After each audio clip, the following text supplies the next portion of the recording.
Hey everybody, it's Jason from the Texas Gun Vault 3, and yeah, I know that sounds so weird. I'm so used to saying the Texas Gun Vault 2. And I know that some of you that have not been following what's been going on my other channels, maybe you subscribed to this channel, which was my original OG channel, which I think goes all the way back to 2011 or 2012. Yeah, a long time. And it's a channel that I originally built up as the Fort Worth Colt guy, and then later the Texas Gun Vault, and then it got deleted by YouTube, and then magically I got it back. Yeah, they contacted me and was like, hey, we determined your channel was not in violation. Well, go figure. But by that time, I'd already built up the other channels, my new main channel and the Texas Gun Vault 2, my behind-the-scenes channel. But now YouTube seems to be after my second channel. For some reason, they say I am facilitating the sale of firearms and illegal goods, which you guys know I am not. I am like the most G-rated vanilla firearms YouTuber on the planet. But because I had to private all of the videos over there, we've moved over here to my original channel where I hope to do more live streams and essentially just keep the content coming. Just do what I normally do and build up this channel, which is totally fine. Because when we get knocked down, we just get up and keep on going. But as you saw from the start of this video, I have to put a little disclaimer. I'm trying to avoid YouTube from flagging this video as well, or any videos on this channel. So I put a written disclaimer, and I need to say it out loud that this video is for entertainment purposes only. In this video, there are no gun sales, absolutely no gun sales, no links to gun sales. I do not tell people where to buy guns, nor do I encourage people to buy guns. I also do not modify weapons, and I do not take them apart. So this video is for entertainment purposes only, and is only a discussion about firearms. So there we go. Got that caveat out of the way. I'm going to have to include it in every video just to keep it safe, and we'll see what happens. All right, so today's video is an upcoming projects video. Now, I know I have some people, as I said, who have been subscribed to my channel for a long time and didn't follow me when I lost my original channel or this channel a few years ago, and maybe seeing this come up in your feed. But this is a upcoming projects video where I essentially show off guns that are currently in the process of being reviewed or are going to be reviewed on my main channel, which, by the way, if you're interested in seeing my main channel and the Texas Gun Vault 2 when it comes back online sometime in August, there's a link to both those channels in the description below, as well as links to my Rumble channels, my Patreon, my Facebook, and my Instagram. So there's a ton of different ways to interact with me, contact me. My email address is down there, and my P.O. box is down there. So there you go. Lots of ways to interact with me. I know some of you have emailed me recently. I'm sorry, I'm a little bit behind in that, but I will get to that hopefully tonight or tomorrow. All right, so it's important to realize that this upcoming projects video is not a review. Not a review. So please don't tell me this is the world's worst review. It's not a review. It's just me talking about guns that I just have into the channel before I even do any research on them, take them to the range, or have done anything when it comes to the video production regarding them.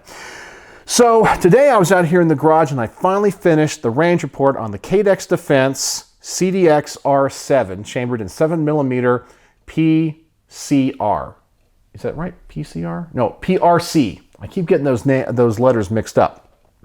I don't think it's my best range report ever. This is a gun that's a little bit out of my wheelhouse and experience, but I think I got a good video out, and I talked about what I discovered, the things I liked and didn't like, and maybe if you're an average gun person like myself, you'll learn something about it and know what a gun like this shoots like. So there you go.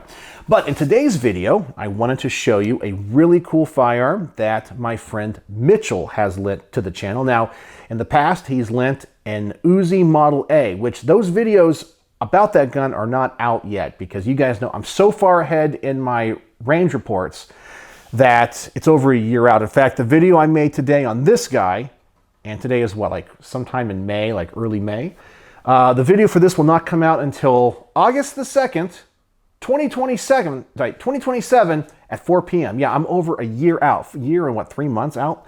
That's how many videos I've made. But this one is going to be the next one in queue, and I'm really excited about this one because you guys know I started off as the Fort Worth Colt guy. I love Colt firearms. And I've reviewed the modern version of this, but not the historical one. This is a 1970s vintage, and I need to check the serial number on this to get the exact date. Colt Cobra and .38 Special. Yeah, take a look at that. What a beautiful gun. I'm telling you, the classic Colts just have the right look to them and a beautiful finish. Now, of course, this is not going to be made to the same standards as the Colt Python, but this was a gun that was popular, carried by a lot of people, carried by law enforcement, detectives, snub-nosed, which is not my best shooting gun in the world. When it comes to guns and what I'm very comfortable with, revolvers are not on that list, and snub-nosed revolvers are on the bottom of that list. So I'm going to be happy if I can put any rounds on target at farther distances. But we'll have to see what happens. But it's really cool to get this thing here into the channel. He told me he recently picked this up, and it looks vintage to me. Has the Colt logo. It's obviously seen some holster wear. It's seen some life. He said he needed to clean it, but I'll clean it for him. The cylinder, little bit hard to turn. As I said, when I take it apart and clean it, that might help a little bit. Looks like it has a little bit of wear inside, but otherwise structurally, it looks really good. But man, does that thing have the right look. Now, I've always thought snub-nose revolvers looked a little bit unbalanced to me, but the Colts look okay, and I think it has a lot to do with the underlug of the barrel. It's just big enough to add a little bit of balance to the front. However, the ones that I really like are the ones that have the exposed ejector rod. This one doesn't. It's in the shroud. And I'm also curious if anybody knows, when I open up the cylinder, it has the serial number, and below the serial number, and I want to make sure it's right, and once again, let me get these glasses out, because Jason from the Texas Gun Vault is now 46 years old and apparently needs reading glasses. I recently saw the eye doctor. Very healthy eyes, just I'm getting old. And yeah, below the serial number, it has an X. So if you're a Colt historian on classic revolvers, what does the X mean? Or does it mean anything special at all? So that's it. Colt Cobra, .38 Special, snub-nosed. And it's an older one where you have the firing pin. Man, it's going to focus on me, isn't it? Let me see if I can get it in there. Here, I'll get out of the way and see if it will focus. There it is. It has the firing pin on the hammer. And yes, like always, you can hear my dog in the background. That's Scotia outside. I guess guarding the yard and doing his thing. But here on the Texas Gun Vault, well, it used to be the 2, 3, my dogs always have to somehow get involved. But yeah, so this is a classic one. Now, I'm not 100% sure if these are the original grips. I thought many grips from this time period had the Colt medallions in them, but maybe that's not the case. So we'll just have to see. I'll do a little bit of research on that, but these look vintage to the age of the revolver. They look like they're from the 70s or 80s. I just remember always seeing them with the Colt medallions. Looks like we might have a little bit of, maybe that's rust on the back. I'll take a look at that as well.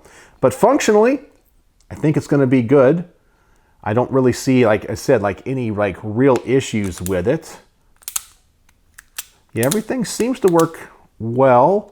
The lockup seems to be relatively tight, so I'll be doing a range report on this. And as you can also see from the back wall, right now, I don't have a lot of stuff. All those guns are either mine that I use for product reviews, or I have the AR-57 in the back, which I'm working on trying to get fixed for my friend Jack, who lent it to the channel, and we had some problems, I think, with the barrel. In fact, the manufacturer of it reached out to me because he saw my video on the Texas Gun Vault 2 and was like, hey, we know what's wrong. It's a barrel. We had quality control issues with the barrel. Let's take care of that and get it fixed. So I'm going to do that.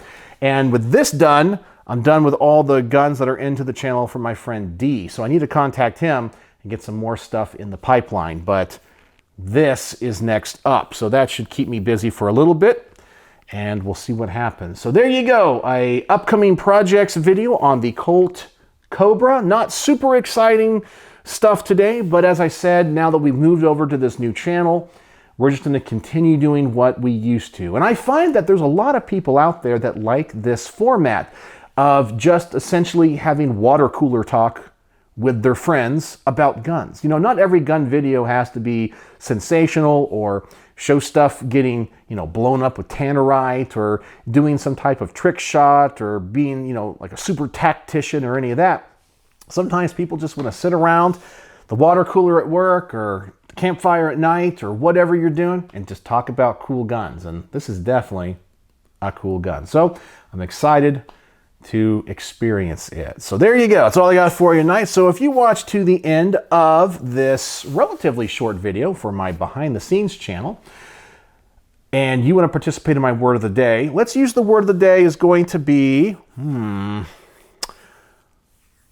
a vintage. Vintage is the word of the day because this is a vintage revolver. So use that word in a comment. I know you're a true vault dweller and have a high tolerance of pain. You can hear me talk to the end of my videos, which, by the way, watching to the end of my videos right now helps me a lot. You have no idea how thankful I am because I got to get the watch time on this channel back up. So hopefully I can get it remonetized because even the Texas Gun Vault 2, with a little monetization I got, really helps run the main channel. So it's going to help a lot. So you just watching to the end means the world to me.